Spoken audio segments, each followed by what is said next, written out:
Hey, Chris here from Military Aviation History. Welcome back, and let's talk about air defense. And the reason for that is, of course, that in my recent videos on the proposed no-fly zone over Ukraine, as well as, of course, the Russian Air Force performance in Ukraine, a lot of people started to wonder what could NATO countries or Western countries conceivably do to help Ukraine. And one of the propositions that have been brought forward, of course, is to send air defense systems. And that sounds like a straightforward, simple idea, but it is not. So I thought I'd put a lot of information into this video that will explain that. So first off, I will talk about the basics of air defense, then I will talk about the weapon systems that are actually being used, and then finally I will give also a practical example of their employment. I think that will give us a nice primer to advance this discussion, so feel free also to share it with your friends or people that you think might benefit from the information contained in this video. And as always, I also encourage you to watch the full video, but if you're only interested in specific chapters of it, there are chapter markings, of course, in the slidey thing on YouTube,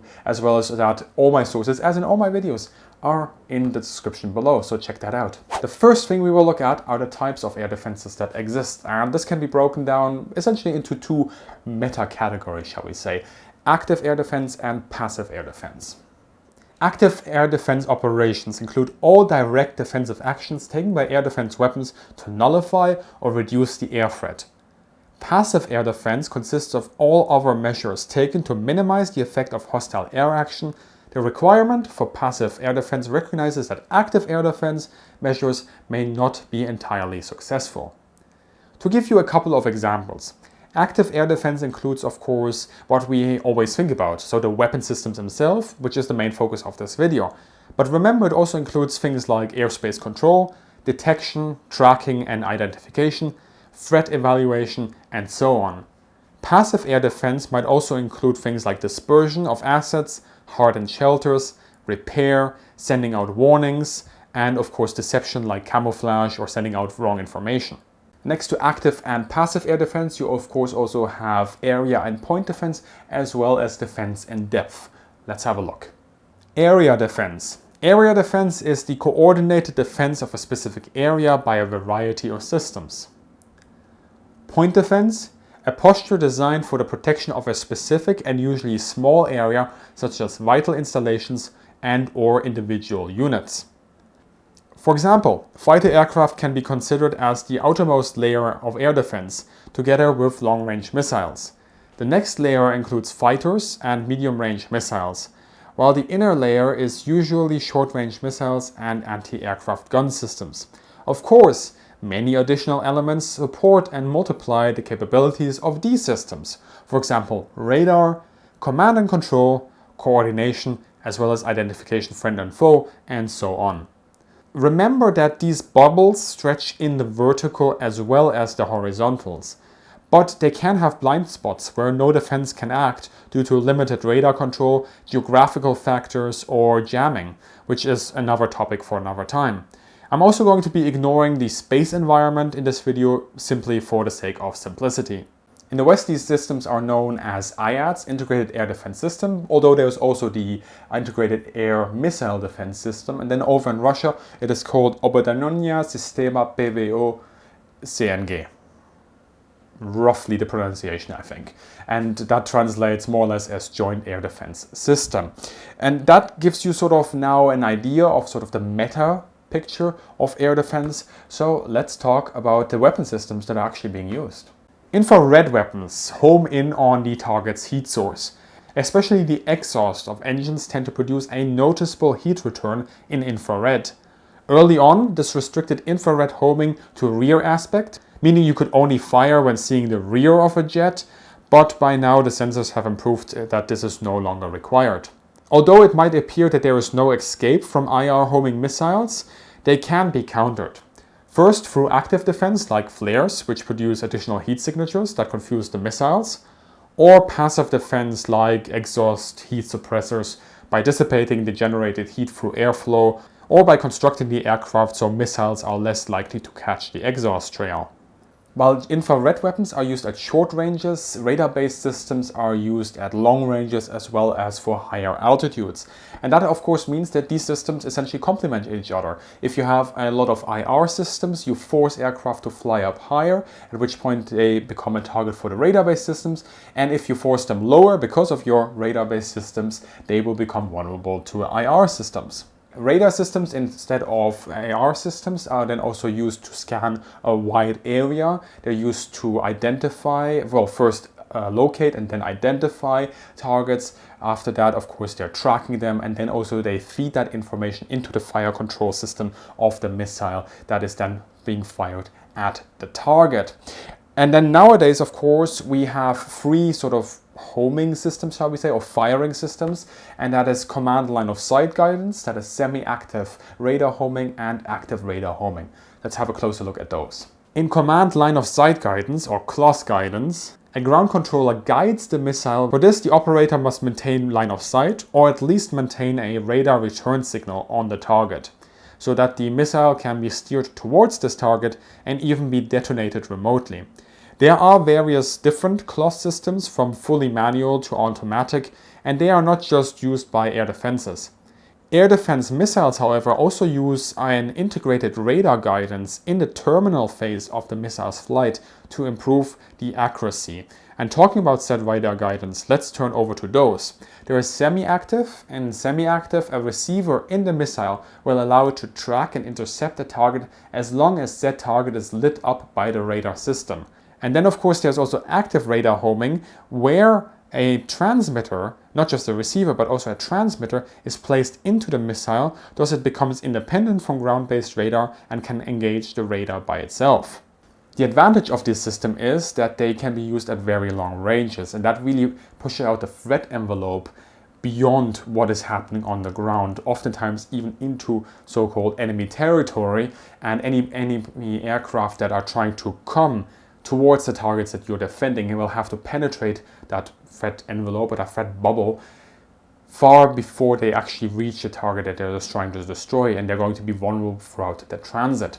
However, radar is not foolproof. One of the main disadvantages is that enemy aircraft can locate and home in on the radar emissions, which means that the radar systems themselves become very vulnerable to suppression of enemy air defenses or destruction of enemy air defenses, so that SEAD or DEAD operations. That's actually something to talk about in a future video. One other disadvantage we should really appreciate is that these systems do require a lot of maintenance, they require a lot of logistical support, they require a solid command and control structure, constant monitoring, and very well-trained personnel that can operate these systems. This is not something that you can just drop into a combat zone and expect to work. No, training and rigorous training is required.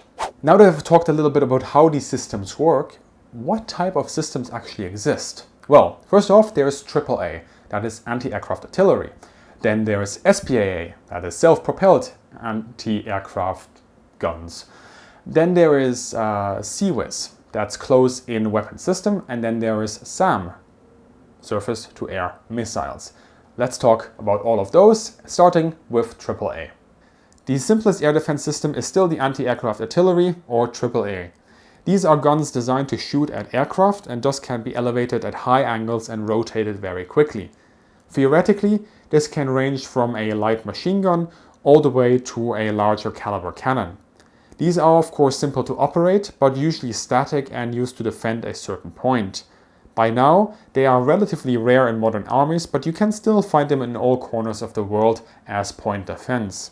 Self-propelled anti-aircraft guns, or SPAAG, take that concept of AAA and they just put it on a wheeled chassis or a tracked chassis. And then you get something like, for example, the German GBAD, the US VADs, or of course the Russian Shilka or Tunguska. And these systems, although not every army uses them, some of them have also sort of been put on ice, some of these systems, like for example the Bundeswehr does not at the moment have GBADs. Those systems do provide sort of close range fire support against helicopters, against UCAVs, and of course also against fixed wing aircraft.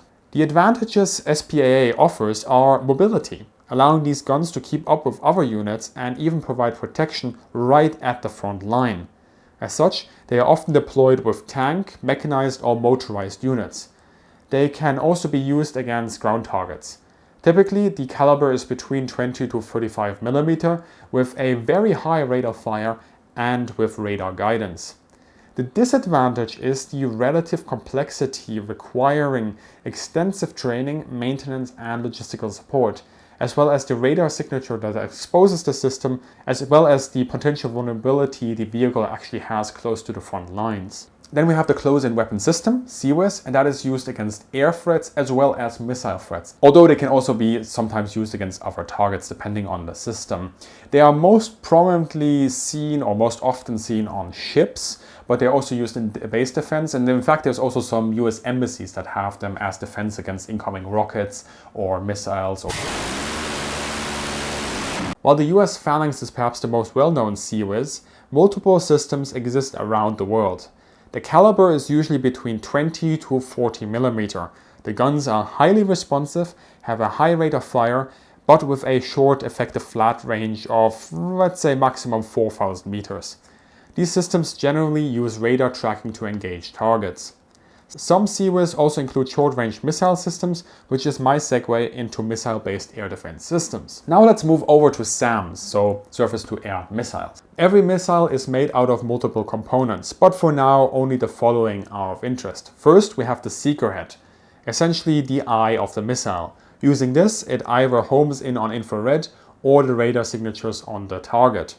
Then we have the propulsion system to propel the missile for a certain time along its path. And then generally the larger the missile, of course, the longer range it gets. And then we have the steering fins, which allow course corrections to be taking place in flight towards the target. And then finally we have the explosive warhead. Now it is important to remember that missiles do not necessarily have to make physical contact with the target. They can detonate using proximity fuses, using the shrapnel and kinetic blast for damage. That's one thing that Hollywood just doesn't seem to understand. Now, NATO differentiates between three different categories of SAM systems. You have long-range SAM, up to 50 nautical miles. You have medium-range SAM, 10 to 50 nautical miles. You have short-range SAM, that's less than 10 nautical miles. Some countries, like the UK, also make a further differentiation between short-range SAM and very short-range SAM. That's less than 3 nautical miles. Starting then with the simplest of system. We have the Man-Portable Air Defense System, MANPADS, and yes, it's one MANPADS because the S stands for system. It is not a MANPAD, it is a MANPADS. That's just how it is. And as the name implies, this gives the soldier in the field a way to tackle helicopter, UCAVs, or fixed-wing aircraft. Most of these missiles by now are IR homing, so fire and forget as well. And the advantage is really that, well, they're portable, they're easy to conceal, they provide a very sort of cost-effective way for troops to defend themselves at closer ranges against air threats, and they can be used by small units in very dynamic situations, as we have seen in Ukraine. And these systems are of course very common. You have versions like the US American Stinger, and then of course also the Russian Igla, and now more recently the Verba. One other key advantage is that troops can be trained with these very quickly.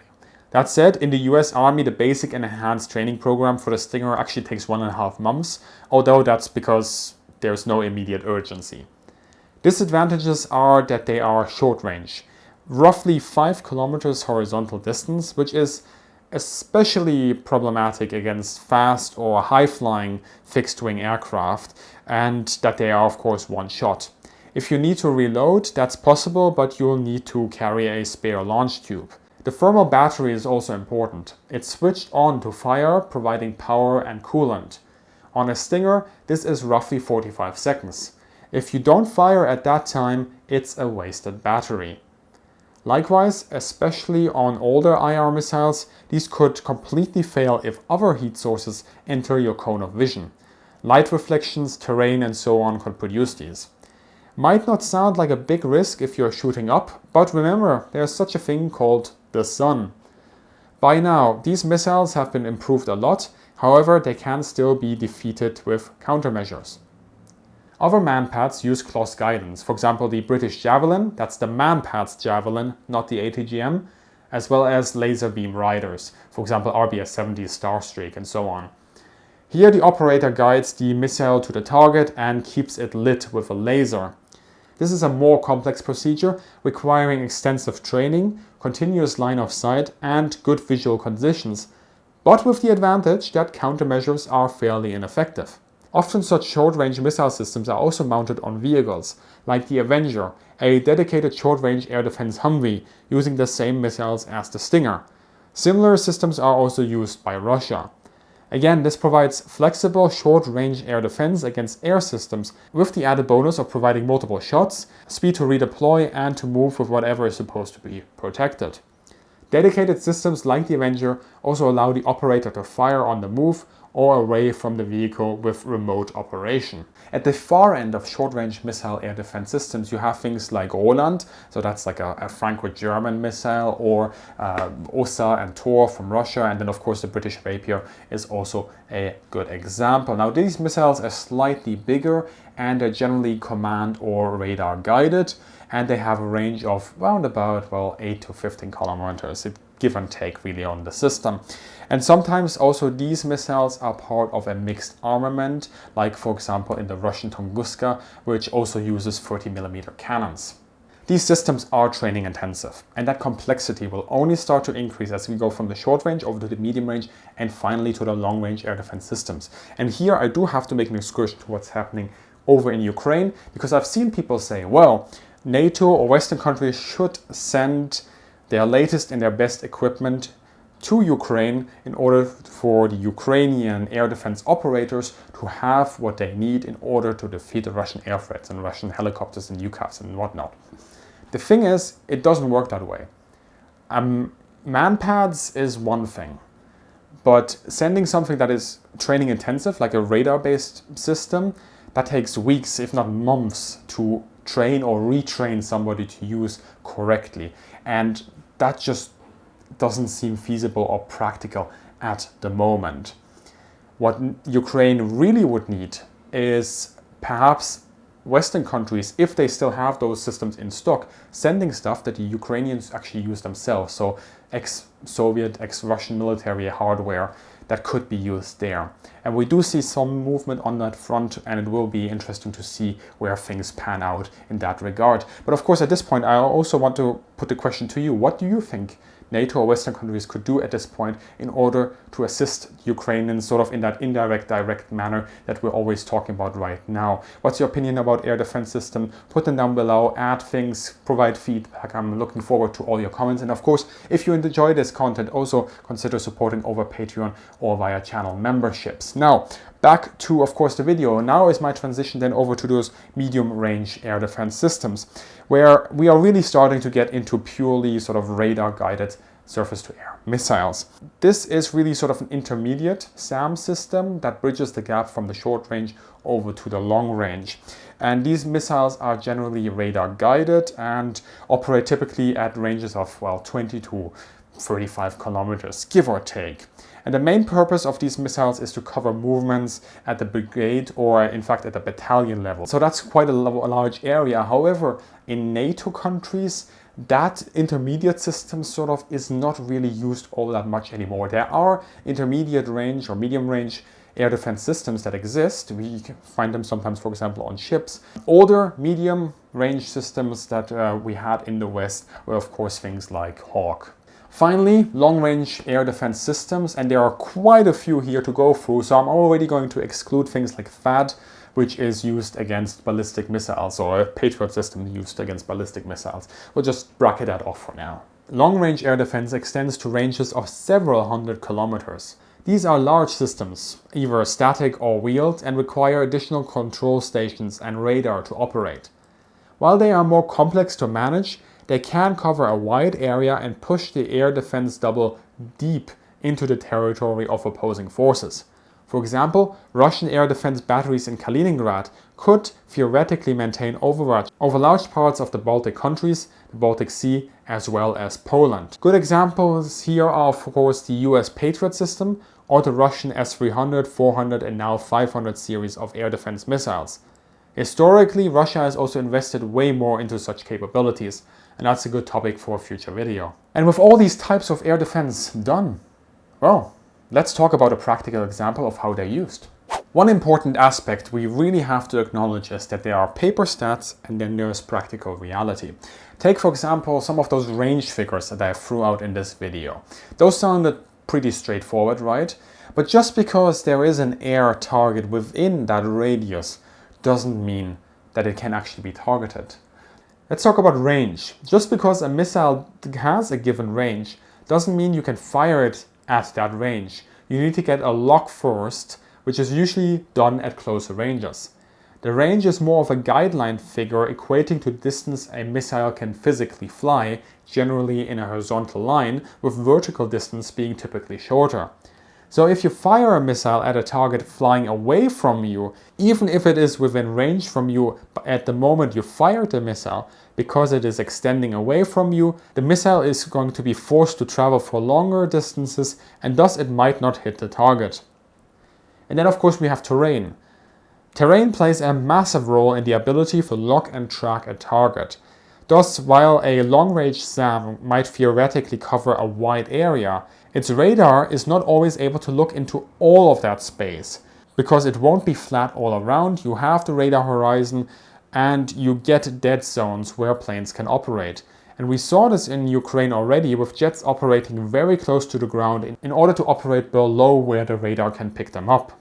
Countermeasures are another big one, and I briefly spoke about these before. There are active and passive measures that have an impact whether a defense system can actually be used or not. And there are countermeasures out there that reduce the range that air defenses can actually operate at by making it a lot harder to lock or identify a target against, for example, the background clutter or electronic warfare signals. There's of course more to it than that. But I think that gives us a good introduction into sort of the complexities of air defense and what we have to appreciate when we consider their usage. And it goes much further than sort of this poor paper-based bubble of black and white stats that we're often confronted with. And on that point, give me a moment here to explain to you how this might look like in the field. I'm going to show you an example here of how the US Army does it. If you imagine an area of operations as a schematic projection, you can segregate various areas. We have the front line, known as the forward line of own troops, or FLOT. Then the close area, the support area, the joint support area, and finally the strategic support area. In front of it is the deep area where enemy troops would typically be located. Across these areas you have a high-level air defense unit.